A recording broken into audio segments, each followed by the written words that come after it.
What is going on, guys? It's Gamer7 coming back at you another video, and I'm here to give y'all a Halo Infinite update. So the second test flight for the Halo Infinite multiplayer went down this past previous weekend. I actually didn't find out until the last day of the multiplayer beta that it was actually open to the public, and I probably should have given it a chance and played it myself, but I digress. Now I want to give a quick shout out again to Digital Foundry. They were all over it. They were testing it on all the consoles, including PC. I will leave a link to their video in the description down below so you guys can go check it out. They really do great stuff. They really analyze like the resolution, the frame rates of each game, and they actually test on all consoles and PC as well. But in this video, I'm only going to be talking about the console versions of the game. And it's actually great news, more specifically for the Series X and the One X Xbox. Now, if you guys want more info about this game, I'll put a link to one of my previous videos down below in the description so you guys can go check it out.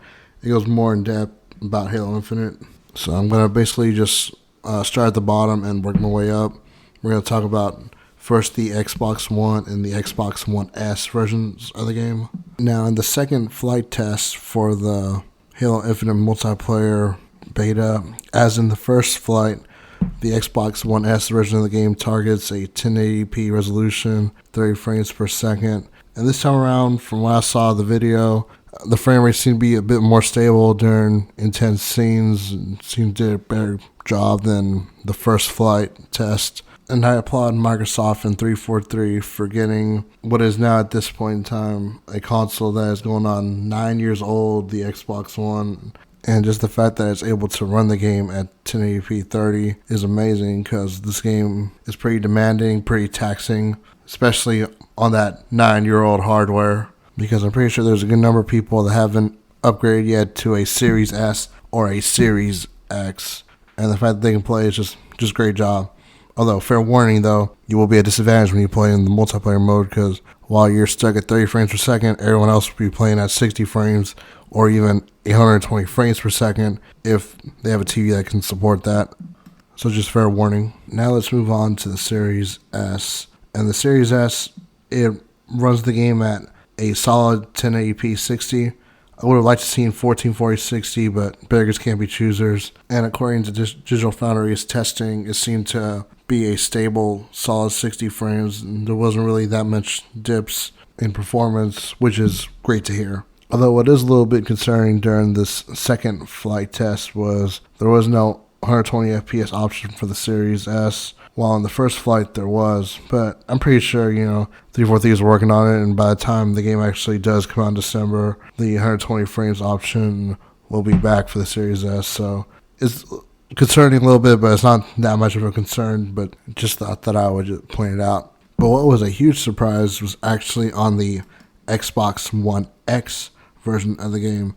During the first flight, it was just stuck at a 4K 30 option, and it seemed to hold up pretty well in 4K 30. There wasn't really that many dips in performance, but I was a little disappointed because during the first flight, there was no 60 FPS option. It was just stuck at 4K 30, and I was like, I know it's not the most powerful console in the world anymore, but with all that power, I thought maybe we can get a 60 frames per second option.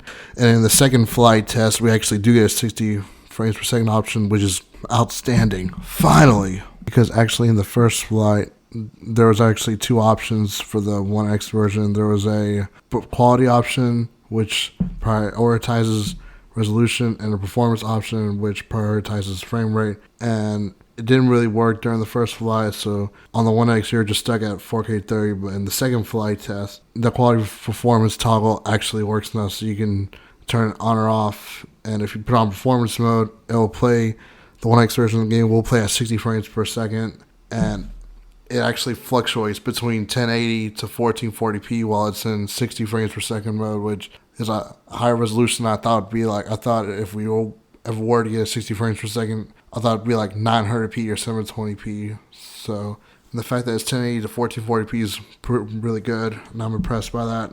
I actually like what Digital Foundry said. Digital Foundry said this is kind of like the last hurrah for the Xbox One X, and I do agree, because like all these new games, like I'm seeing less and less One X enhanced, and the fact that there's like the last major title that will be One X enhanced, And what fitting way to give it a proper send-off than it being a Halo title where it all started. Now, Digital Foundry did say that during some of the most intense seasons of the game, the frame rate dropped between around like 55 to 60 frames per second, and I feel like that's a pretty decent trade-off. That's fair. Like, it's not too big of a frame drop, so it's not that too concerning in my opinion. So to my 1X players out there, y'all can definitely rest easy knowing you can play this game with 60 frames per second.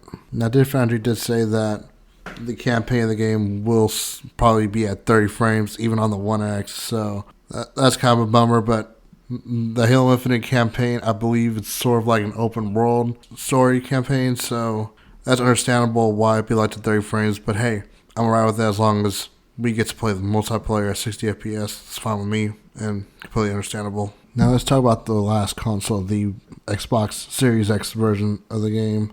Now, kind of similar to the 1X version of the game, the Series X version also has a performance/quality mode. Now, in quality mode, the game will fluctuate between 1800p to 4K while maintaining that solid 60 FPS. Now, if you put it in performance mode, the game, you can actually play the game at 120 FPS, and kind of similar to the 1X, the resolution of the game will fluctuate between 1080 to 1440p, and Digital Foundry said that both options work flawlessly. It works great, and they said that the Series X version of the game is probably the best way to experience Halo Infinite, and I do agree on that. Anyways, that's all I have for today, guys. If you enjoyed this video, make sure you give it a like and consider subscribing down below. Always working on new content, and what do y'all think? Are y'all ready for Halo Infinite? I know I am. I've been dying to play this game. Especially the multiplayer. It's going to be great to hop on to the multiplayer and play something new and fresh, because Halo 5 is getting kind of old. Anyway, guys, hope you guys have a great day, and I'll see you guys later. Bye.